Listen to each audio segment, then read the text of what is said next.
Alam mo ba na ang ₱500 na ginagastos mo sa milk tea, sigarilyo o soft drinks kada buwan ay pwede palang maging ₱35,000 plus nang wala kang ginagawa? Hindi ka magne-networking, hindi ka magbebenta, hindi ka magte-trading sa crypto, walang stress, at ito ay tax-free at government guaranteed pa. Pag-usapan natin ngayon ang sikreto ng maraming tahimik na nag-iipon, ang Pag-ibig Fund MP2 Savings Program. At i-compute natin ng live kung magkano sana ang pera mo ngayong 2026 kung nag-start ka 5 years ago. Hey guys, welcome back sa channel ko. Kung gusto mong practical, low risk at beginner-friendly investment, this video is for you. Pag-uusapan natin, MP2 dividends for 2025, MP2 versus bank regular savings at time deposit, MP2 versus stock at cryptocurrency, at ang ₱500 per month challenge. Ano ba ang MP2? Ang MP2 o Modified Pag-ibig 2 ay voluntary savings program ng Pag-ibig Fund. Ang minimum hulog ay ₱500, 5 years maturity, dividends depende sa performance. Tax-free ito at government guaranteed. Hindi ito scam, legit ito.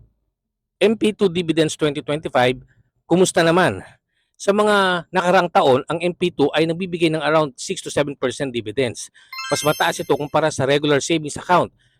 Karamihan ng time deposit at consistent ang performance over the years. Hindi fixed ang rate pero historically competitive siya. MP2 versus other investment. Regular bank savings interest, madalas halos minsan 0.0625% lang. Kung may 30,000 ka sa bank for 5 years, halos pamasahe lang ang tubo.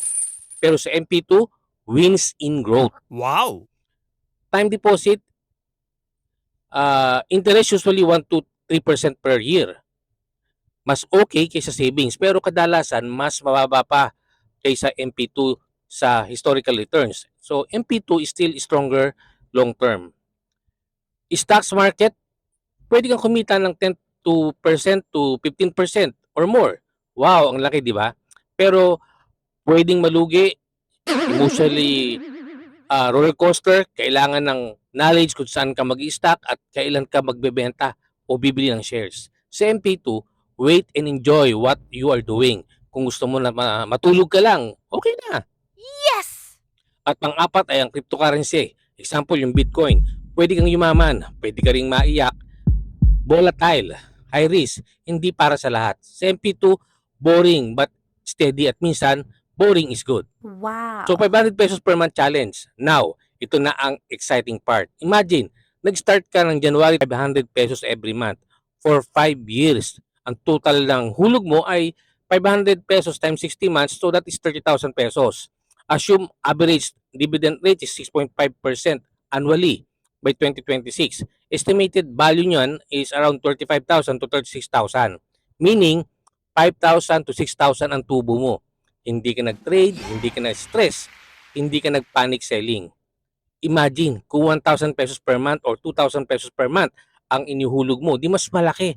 Doble ang kikitain mo dyan. Diyan nagsimula ang wealth building. Pero real talk 5 years lock-in. Ibig sabihin, hindi mo gagalawin ang pera mo. Hindi instant ang tubo. You have to wait yearly dividends. Hindi ito pang get rich quick. Hindi ito mabilisan na pagpapayaman. Ito ay pang discipline. Kaya kung meron kang extra ₱500 buwan-buwan, ang tanong, gagastusin mo ba o palalaguin mo? Ang tunay na yaman, hindi biglaan. Consistency is the key. Gusto mo pa ng ganitong financial breakdowns, smash that like button, mag-subscribe ka na at i-comment mo kung magkano kaya mo na ihulog sa MP2 buwan-buwan. Tandaan, hindi mo kailangan maging mayaman para mag-invest. Ang kailangan mo lang ay magsimula.